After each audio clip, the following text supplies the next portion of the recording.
so fast, and I'm gonna take you traveling the world. But I can love you, yeah, I'm gonna love you. I'll give you all of what I've got. The fancy finds, baby, I have not. Just gonna love you, yeah, I'm gonna love you. I'm gonna love you, baby. Cross my heart and hope to die. What is going on? I'm Des with Despot, and welcome to the Suunto Spartan Sport Wrist HR Baro Stealth Review. Before we get started, make sure to subscribe to the channel if you haven't done so already for lots of fitness technology reviews, and while you're down there, please hit that like button as it really helps out the channel a lot, and I definitely appreciate it. So the Suunto Spartan Sport Wrist HR Baro is a serious multi-sport GPS watch that adds a barometric altimeter to the standard Spartan Sport Wrist HR, and at the $550 price point, it clearly is taking aim at the Fenix 5 series from Garmin. So let's just go ahead and get this thing out of the way right now. This is probably one of the longest watch names in history, so for the sake of this review, I'm going to try to call it the HRB just to save you from hearing those 6 words over and over and over again. So I'll be focusing a lot on the altimeter aspect in this review, but I'll be doing my normal, thorough assessment of all the activity tracking, heart rate performance, as well as the smartwatch experience, but let's first start with the design and hardware. First off, this is definitely not a small watch by any means, and is going to be a tiny bit smaller than the Fenix 5X and a bit larger than the standard 5. However, it is much lighter than either Garmin. The case is going to be made out of a glass fiber reinforced polyamide material, plastic, but comes with a solid and attractive stainless steel bezel. The display is made out of mineral crystal, which does worry me a bit as I've scratched the hell out of those displays before in the past, and that's why I really prefer a watch with sapphire or Gorilla Glass. The HRB sports an outdoor grade color touchscreen with a much higher pixel density than the Fenix 5s, but still has a little bit of that LCD look to it, and it's not going to be as good in direct sunlight. The colors seem fairly vibrant, but I'd like to see a little bit more contrast from the display. The touchscreen does have a little bit of lag and isn't overly sensitive, but I think that's actually a good thing as it doesn't result in accidental swipes or presses. The HRB uses 3 buttons along with the touchscreen for interfacing with the device. The buttons are positive, but not as solid feeling as the Fenix series. The silicone band is fairly comfortable, but I was not a fan of the ribbed outside of the band, which makes it challenging to adjust. It doesn't come with different size watch bands, and the easy to remove stock band is quite long, but that's probably appropriate for the size of the actual watch itself. The clasp is going to be very robust, but the thin band pin does worry me as I've had some damage to previous watches in this area. It's going to have 100 meters of water resistance, which I was not able to test, and an operating temperature of -5 to 140 degrees Fahrenheit, and I had no problems in a 145 degree sauna for over 30 minutes, which I tested pretty much every day I wore it. To interface with the device, Suunto blends a touchscreen along with physical buttons. When you swipe up or press the up button from the watch face, you'll see exercises, navigation, your logbook of activities, a timer, and then settings. Scrolling down gets you more of the daily stuff like your activity and heart rate, a training summary, recovery time, sleep tracking, and an outdoor widget that shows your elevation. It does not appear that you can reorder these in any way from the watch, smartphone app, nor web portal. However, navigating the menus deeper can be a bit confusing because buttons aren't always dedicated to a specific action, such as the middle button can toggle through different data fields on the watch face, as well as toggle through different data pages within an activity. But then it's used to select within the menus. Where it gets odd is that there are some inconsistencies throughout the interface. For instance, when you finish an activity or review your activity summary, you scroll to the bottom of the screen and then there's a delete button. But when you go to view a sensor or paired device, you use the upper key to delete it. And that brings up another odd thing where with almost every menu, there's an awesome way to not have to use the touchscreen to go back. Let's say when your hands are wet, where you go to the top of the menu and there's a back function since there isn't a dedicated back key. Very well thought out, but then on the paired sensor screen, the topmost option is deleting the sensor. I accidentally deleted sensors quite a few times due to this inconsistency. Overall, I think they did a nice job balancing the touchscreen along with the physical buttons, but I don't feel that the touchscreen is utilized that much and may not even be necessary. Personally, I'd forgo that touchscreen and add a few more buttons and a sapphire glass screen. There aren't going to be a lot of options to customize the menus or data fields on the watch itself, nor the MoveCount smartphone app, but the MoveCount's web portal is where you'll make most of these really detailed changes.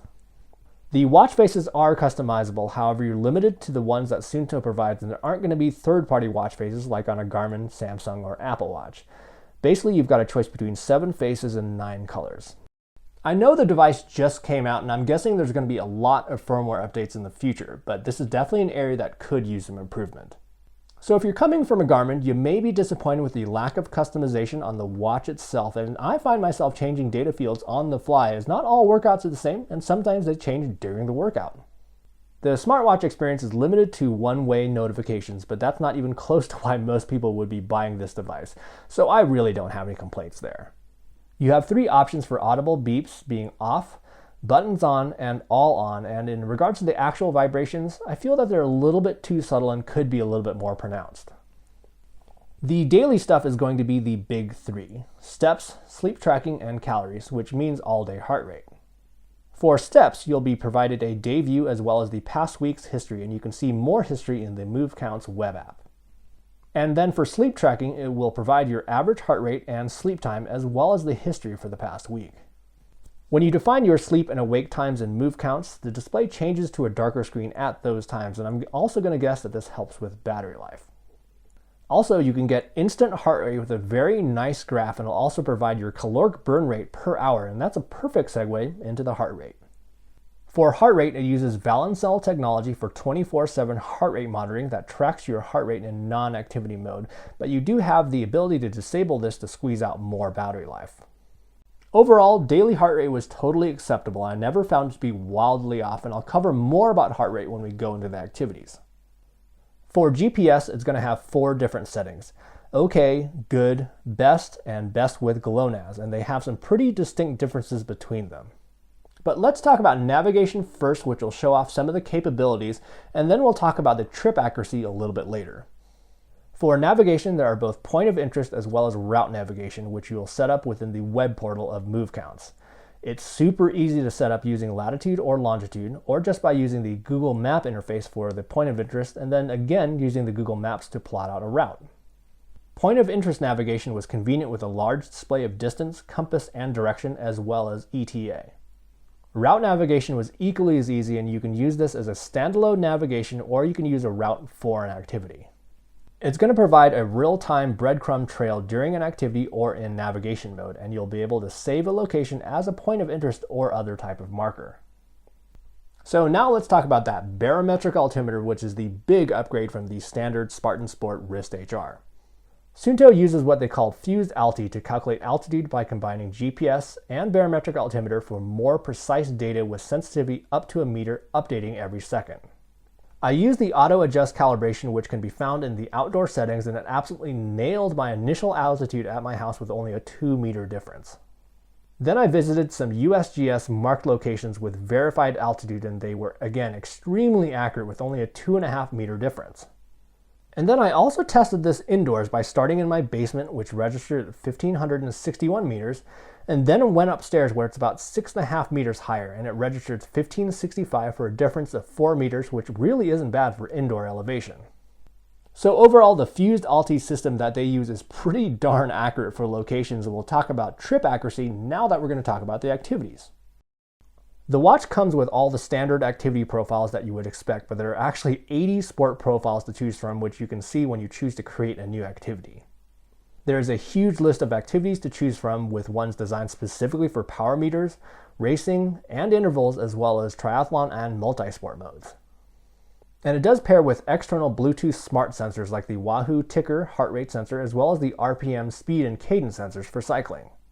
Now, for the long list of available activities, I was able to test a good portion of the most common ones, and let's first start with running. For running outside, let's look at a very typical 5K road run. This was using the best GPS setting, and I did this run around my neighborhood, and it was pretty much wide open for the entire run. You'll see that distance was pretty much spot on with only a 0.02 mile variance, and the same can be said for average and maximum pace. However, heart rate was a bit high, and I had a spike during the run, and it didn't follow the same path of increased heart rate over the course of the run. The maximum elevation figure was nearly exactly the same between the two, but it did calculate a little bit more elevation than the Phoenix 5X, and based on the other altimeter testing, I'd probably have to say that Suunto is probably more accurate. Cadence is measured in RPMs rather than steps per minute, and if you just divide these steps per minute by 2, the cadence numbers are almost identical. Then for another example, I have an outdoor run literally in the middle of nowhere, and I basically just followed the sprinkler tracks in this cornfield, making for some pretty neat crop circles and some interesting paths for the GPS to follow. For this run, I used the good GPS setting without GLONASS, and the variance was really about the same. Average pace was fairly close, but then you'll notice that the max pace was a bit off. However, this was actually a fault in the 5X and not the Suunto, because I never went that fast. I didn't have a heart rate strap for this run, but just like the last example, it registered a little bit higher than the Phoenix 5X. Elevation was calculated higher on the Suunto, and again, probably due to the overall sensitivity of the barometric altimeter. For indoor running, I was absolutely astonished at how well it tracked distance with only having one outdoor run for calibration. Average pace was a little bit off, however max pace was quite accurate along with distance and max pace. But after this run, I tested intervals, and it tracked speed and heart rate much better than the Phoenix 5X. For speed, you can see the difference between the 3 intervals as I increased speed with each one maxing out at 10.5 miles an hour on the treadmill, and it came pretty darn close.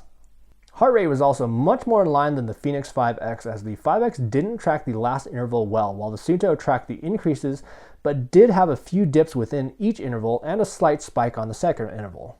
But overall, it did track changes in heart rate quickly, and it even tracked the cooldown period pretty darn well. But now let's slow things down a little bit and talk about walking and hiking, and this is where things get a little bit weird. For this first test case, I started and stopped my Phoenix 5X every 0.40 miles and stopped the Suunto at the same time.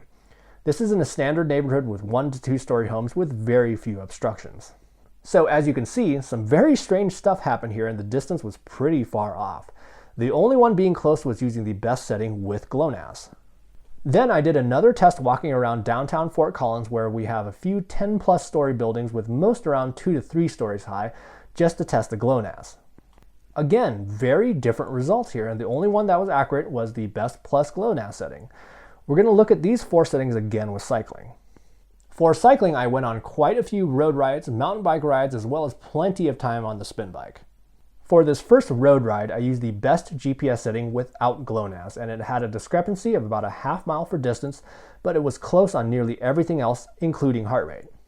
On this next ride, I used the OK GPS setting, and you can see here a much larger discrepancy in distance as well as elevation.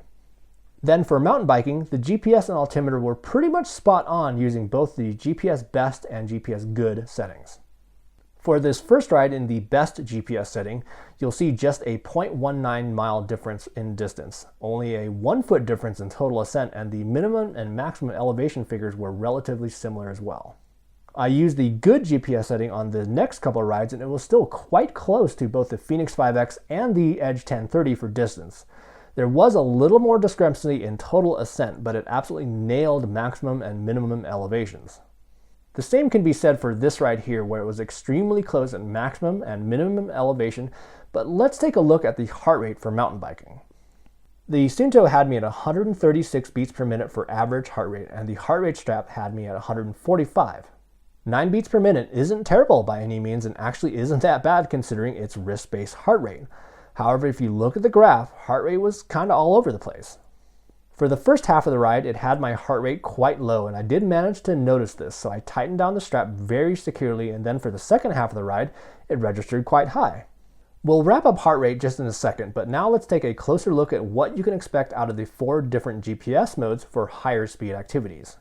What I did for this test was use a portion of a bike path that starts out in the wide open, then goes under a bridge, and then makes quite a few curves with a little bit of tree coverage, and just went up and back. For a baseline, I used the Garmin Edge 1030 set to GPS plus GLONASS, and then the Phoenix 5X set to normal, which is GPS without GLONASS. And every dataset was nearly identical at 1.2 miles, with only a 0.01 and 0.02 mile difference on just 2 of the runs using the 5X, and the 1030 was pretty much spot on with every run. I first set the Suunto to the OK setting, and the results were quite off. It only registered 0.96 of a mile, and what you'll notice from the map is that it started out good, recording data at nearly every second up till about 49 seconds in. And then it took another sample at 45 seconds later, and then the last data point was recorded over 2 minutes later, and the endpoint was about a quarter mile before actually stopping. But what's interesting here for the other 3 runs with the good, best, and best with GLONASS setting is that it gathered nearly the exact same results and all those data sets were acceptable. So for indoor cycling, it did very well against the heart rate strap as well as the Fenix 5X. The Fenix 5X had a spike at about 163 for a moment, but if you compare the HR graphs, it's pretty much quite similar between all 3. So overall, cycling is probably the weakest area in regards to heart rate, where it did cut out occasionally, and I think that's mainly due to the sheer size of the device as well as the associated movement. But now let's move on to some other activities where the Spartan Sport absolutely excelled at heart rate accuracy. Although Suunto makes a clear warning on their website for heart rate accuracy for swimming, I was super impressed with how well it compared to the HRM Tri heart rate strap, only having a 3 beat per minute difference between the average heart rate and a 7 beat per minute difference for the max. It also calculates your SWOLF score, which yes, I know mine is absolutely pathetic, but it does also identify a stroke type, but that's only going to be displayed on the web portal where you can find a crazy amount of detail. Weight training and high-intensity interval training is another area for heart rate which was incredibly impressive with extremely similar results between both the Fenix 5X as well as the HRM Tri heart rate strap, which was paired to a different device. This is where a lot of wrist-based heart rate devices suffer, and it only had maybe a 5-second delay in registering changes in heart rate, where with the Fenix 5X, there was about a 10-second delay. For rowing, unfortunately, it wasn't going to be quite as good, but again, this is an activity where almost all wrist-based wearables suffer. So to wrap things up for activities, GPS accuracy is going to be pretty darn good as long as you use the good GPS setting or better, especially for slower speed activities like walking or hiking. However, I don't think you're necessarily going to need the GPS plus GLONASS setting unless you're going to be in an environment with a lot of tall buildings. For higher speed activities like running and cycling, you could probably just get away with the good GPS setting and should get fairly accurate results. So what this means for GPS is that just make sure to have different settings for different scenarios, and you can do this since you can set those up for different activity profiles. For heart rate, jarring movement is going to have a dramatic effect on collecting accurate heart rate results, and although there were some discrepancies for running and cycling, they were still pretty darn good. So why is the heart rate off more for biking but not as much for running? My theory is that your arm movement is much smoother with running, and with cycling, you can't really control the balance because your hands are on the handlebars. Also, with the way they designed the watch, it has much more weight on the top and a smaller contact point on the skin, which can make the watch sway and bounce a little bit. However, I was incredibly impressed with how accurate the results were for intervals, strength training, high-intensity interval training, as well as swimming, where a lot of other wearables suffer. So for gym goers, this should be a very good device as long as you strap it down tightly. And then in regards to battery life for the different GPS settings, I did numerous 2-hour rides in each setting. With the Best Plus GLONASS setting, it used about 23% of the battery, so the claimed battery life of 10 hours sounds pretty accurate. For the best setting without GLONASS, it used about 20% of the battery for about a 2-hour ride, and then 16% of the battery in good. And then using the OK setting, it only used 8% of the battery for a 2-hour ride, so overall, I think the battery claims should hold up. The MoveCount smartphone app is good for what it provides, which is nearly all the stats that you can see through their web portal, but leaves the web portal for more detailed workout analysis as well as the majority of watch customization. I really like the fact that they have some additional data points and features that others don't have, like the excess post-oxygen consumption peak as well as graph, as well as the Suunto Movie, which creates a bird's eye view movie of your activity with some cool features like showing your fastest mile and peak heart rate. But diving into the web portal is where you can see much more information such as graphs with overlays, separating out ascent, descent, and flat time, which my 2 riding buddies would absolutely love, and then customization options such as creating custom activity profiles, bike pod calibration, and this will be the only place that you can link to third-party services like Strava as well as reset the watch to defaults. So what is the verdict? Overall, I'm very impressed with the fact that this watch is meant for serious outdoor athletes and skips a lot of the fluff that you're going to find in other devices. It's not even going to try to be a smartwatch, so don't expect one. It's got a burly build and doesn't try to hide it with its not so stealthy design. I was also very impressed with the heart rate data when it was collected. which in all fairness was good as long as you had the device strapped tightly, and when it was strapped tightly, it compared fairly well to the heart rate strap during pretty much all the activities, but was very impressive for activities involving wrist flexion, like weight training and high-intensity interval-style activities. Battery life was pretty darn good, with the possible exception for the Best Plus GLONASS setting, which absolutely torched battery life, but did provide some extremely accurate GPS results. But that brings us to GPS, which was either extremely good or not so good at all. The Barometric altimeter is absolutely amazing. They definitely nailed it with this one, and is probably one of the most accurate and most sensitive that I've ever tested. But is this worth the $550 price tag? I think that could be a little bit of a stretch. Suunto is going to need to provide more customization on the watch itself, as well as a more robust smartphone app experience to compete with Garmin. Also, it most definitely needs to have a more durable screen option. They're also going to need to do some work to shrink the size of the device to contend with the Fenix 5 series, not only for wearability, but for accuracy. So I think Suunto is close here. This watch has a lot of potential, and with some tweaks and additions to the firmware, as well as some upgrades to the smartphone app, I think this could be a Fenix contender. So if there's anything I missed or anything additional that you'd like to know, hit me up in the comment section below, and while you're down there, hit that like button. Thanks so much for watching. I'm gonna love you, babe. Cross my heart and hope to die.